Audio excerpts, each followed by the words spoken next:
Hi there.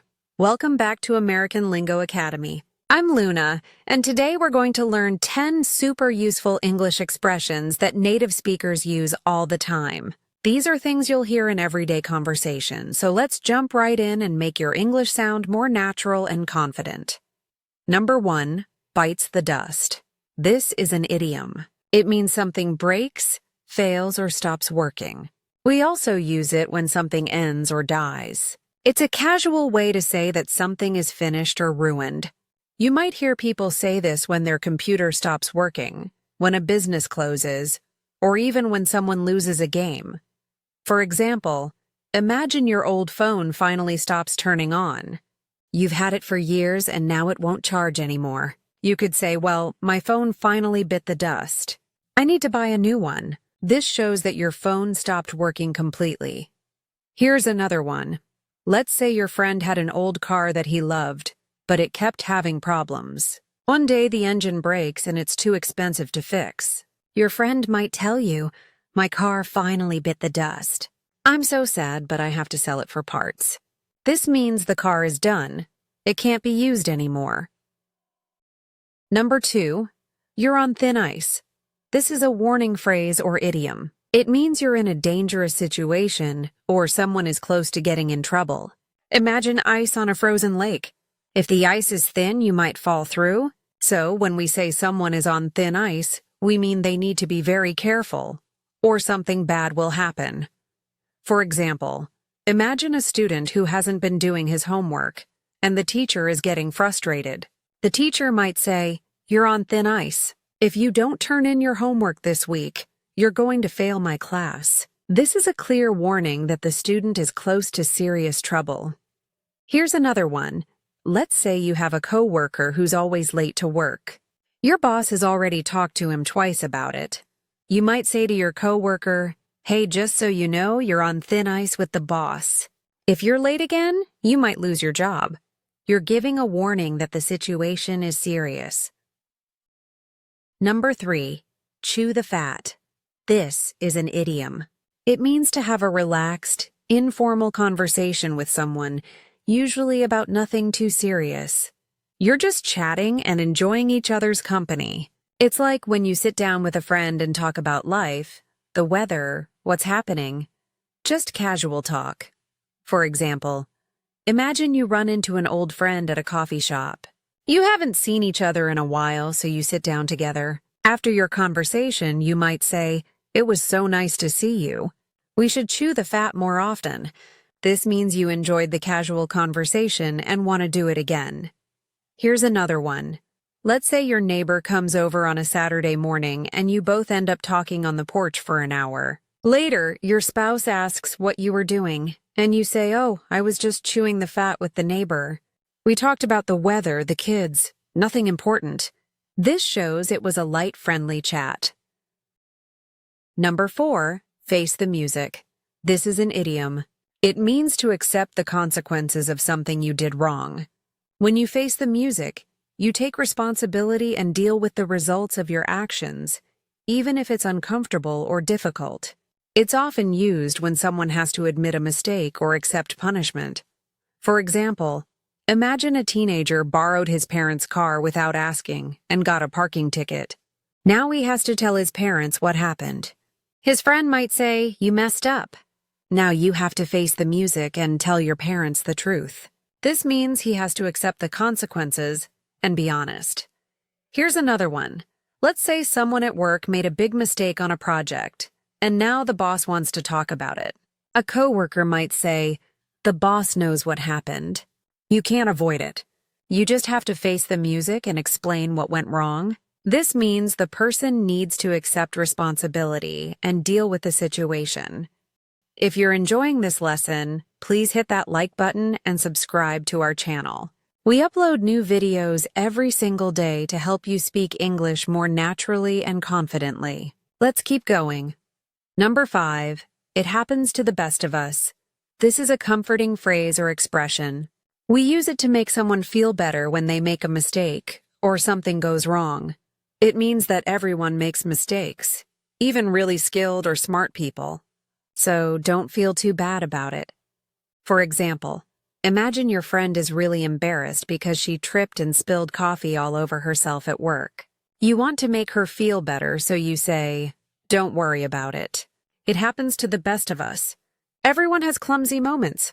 This shows that her mistake is normal and nothing to be ashamed of. Here's another one.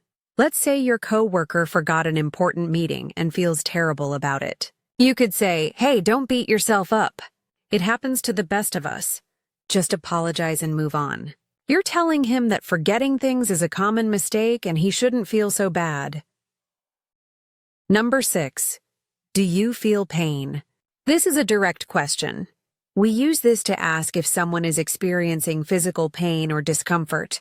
You might hear this at a doctor's office, at the hospital, or if someone looks hurt. It's a straightforward way to check on someone's physical condition.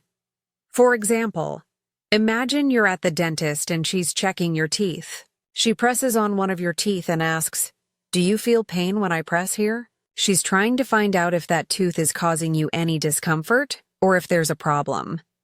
Here's another one. Let's say your friend twisted his ankle while playing basketball. You notice he's limping, so you ask, "Hey, do you feel pain when you walk on it?" You're checking to see how serious the injury is and if he needs help. Number 7. Does it hurt? This is another direct question. Very similar to "Do you feel pain?" We use this to ask if something is causing someone pain or discomfort. It's very common and natural in everyday conversation, especially when someone looks injured or uncomfortable. For example, imagine a child falls off her bike and scrapes her knee. Her mother runs over and asks, "Oh, sweetie, does it hurt?" "Let me see." The mother is checking on the child and showing concern about the injury. Here's another one. Let's say you're getting a massage and the therapist presses on a sore muscle. She might ask, "Does it hurt when I press here, or does it feel good?" She wants to know if she's helping you or making it worse. Number 8. What's your major? This is a common question we ask college students or recent graduates. A major is the main subject you study in college. So when someone asks, "What's your major?" they want to know what you're focusing on in your studies. It's a typical question when you meet new people at university.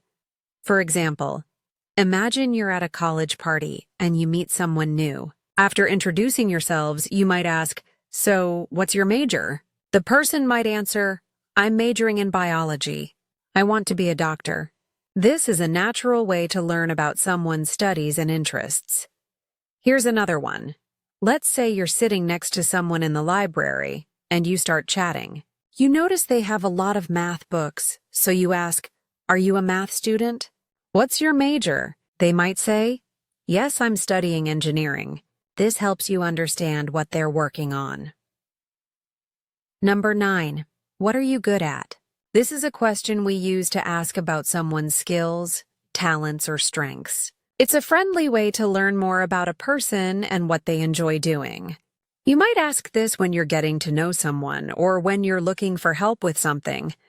For example, imagine you're working on a group project at school and you're trying to divide up the tasks. You might ask a teammate, "What are you good at?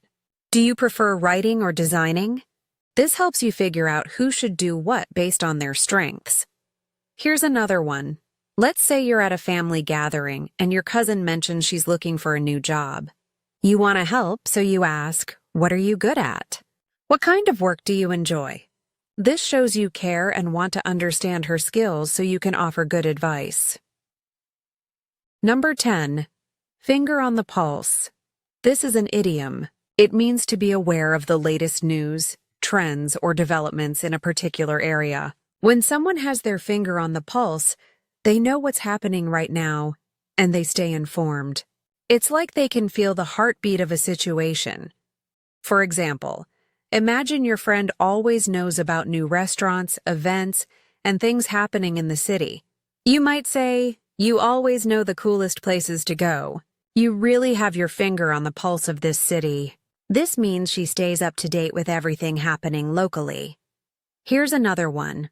Let's say you work in technology and your boss always knows about new trends and innovations before everyone else. A coworker might say, Our boss really has his finger on the pulse of the tech industry. He always knows what's coming next. This shows that he stays informed and ahead of changes in the field. And that's it for today. 10 useful expressions that will make your English sound more natural and help you understand native speakers better. Practice using these in your own conversations, and you'll sound more confident in no time. Thanks so much for watching. Don't forget to like this video, subscribe to our channel, and I'll see you tomorrow with another lesson.